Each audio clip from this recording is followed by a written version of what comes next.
South ఇండియాలోనే అతి తక్కువ ధరలకే నాణ్యమైన రత్నాలని అందించే ఏకైక సంస్థ 6 JVR.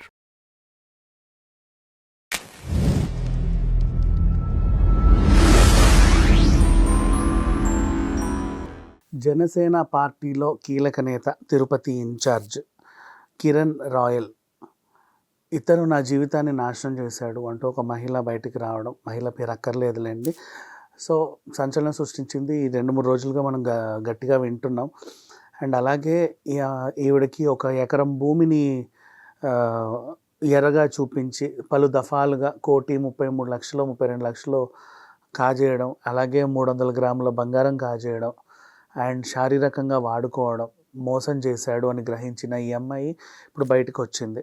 అంటే తనతో రిలేషన్షిప్ ఆల్రెడీ తనకి పెళ్ళై 2 పిల్లలు ఉన్నారు. రిలేషన్షిప్ కొనసాగిస్తూనే ఈ అమ్మాయితో వేరే అమ్మాయిలతో కూడా ఇతను రిలేషన్ పెట్టుకోవడం తను గమనించి నేను మోసపోయాను అని గ్రహించి ఇప్పుడు బయటకు వచ్చింది. ఈ కిరణ్ రాయల్ అసలు ఎవరబ్బా అయినా అనుకుంటే, ఏదో అప్పుడెప్పుడో 25 years బ్యాక్ తిరుపతికి ఏదో రకంగా వచ్చాడు. వచ్చిన తర్వాత అడపా తడపా బ్రతికారు. గ్రూప్స్ థియేటర్ నుంచి ఈయన జీవితం స్టార్ట్ అయింది. యాక్చువల్గా చెప్పాలి అంటే అక్కడ బ్లాక్లో చిరంజీవి గారి టికెట్స్ అమ్ముకునేవాడు.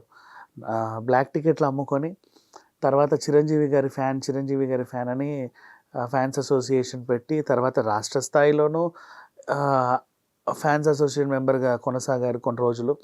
తర్వాత అక్కడే రైల్వే స్టేషన్ ఎదురుగా ఒక హోటల్ యాజమాన్ని మణిబుట్టలో వేసుకొని ఆ కింద కిల్లి కొట్టు తీసుకున్నాడు అనమాట. మళ్ళీ ఆ కిల్లి కొట్టులోనూ మాదక ద్రవ్యాలు విక్రయిస్తూ చాలా డబ్బులు సంపాదించాడని చెప్పేసి ఒక వార్త. అండ్ అప్పట్లోనే ఒక బలిజ సామాజిక వర్గానికి చెందిన ఒక మహిళను పెళ్లి చేసుకొని 2 పిల్లలకు తండ్రి అయ్యాడు. తర్వాత ఏమైందో తెలియదు.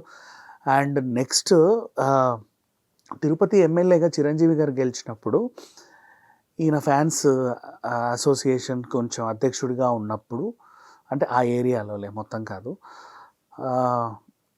చాలా అక్రమాలు చేశాడు. అంటే దర్శనం నేను ఇప్పిస్తాను, ఇంత ఇవ్వండి అంత ఇవ్వండి అని చాలామంది దగ్గర డబ్బులు తీసుకోవడం, ఇంకా రకరకాలుగా ఈ చేతివాటం ప్రదర్శించేసరికి అప్పట్లో కూడా చిరంజీవి గారు పలుమార్లు ఇతన్ని హెచ్చరించారు అని కూడా వార్తలు వచ్చాయి. బట్ ఈయన తీరులో ఏమాత్రం చేంజ్ అనేది రాలేదు.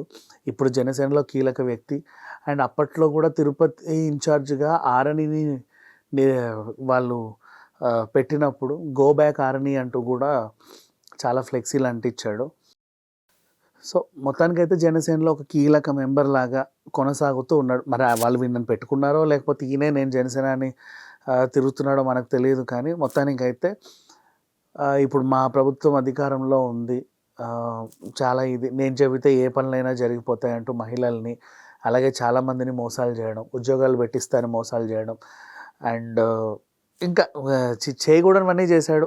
ఇప్పుడు అక్రమంగా డబ్బులు సంపాదించే వాళ్ళు ఎన్నైతే చేస్తారో అలాంటి దారుణాలన్నీ చేశాడు. సో ఇంతమందిని మోసం చేస్తుంటే ఎప్పటి నుంచో ఇతను మోసగాడే బేసిక్గా చెప్పాలి అంటే. ఇప్పుడు ఒక మహిళ బయటికి రావడం సంచలనం సృష్టించింది. మరి ఇతని పార్టీ నుంచి తీసేస్తారో లేదో మనకు తెలియదు, సస్పెండ్ చేస్తారో లేదో తెలియదు. జనసేన పార్టీ నేతలకే ఎందుకు ఇలా అవుతుందో చెప్పలేము. లాస్ట్ టైం కూడా ఒక కొరియోగ్రాఫర్ ఒక అమ్మాయి మీద అత్యాచారం చేసిన కేసు మనం చూసాం. మళ్ళీ ఇప్పుడు మరో కీలక నేత ఇలా. సో సరే, వాటెవర్. ఇప్పుడు వాళ్ళు ఏదో పార్టీలో ఉన్నారు కదా, నా పార్టీని నిందించడం తప్పు. బట్ ఇలాంటి వాళ్ళని అయితే పార్టీ నుంచి బహిష్కరిస్తే బెటర్. ఇప్పటికే 1 వారం రోజులు పైగా ఈ వార్తలు కొనసాగుతూ ఉన్నాయి. అయినా సరే మరి ఇతను ఎందుకు సస్పెండ్ అవ్వలేదో వాళ్ళకే తెలియాలి. Thank you so much.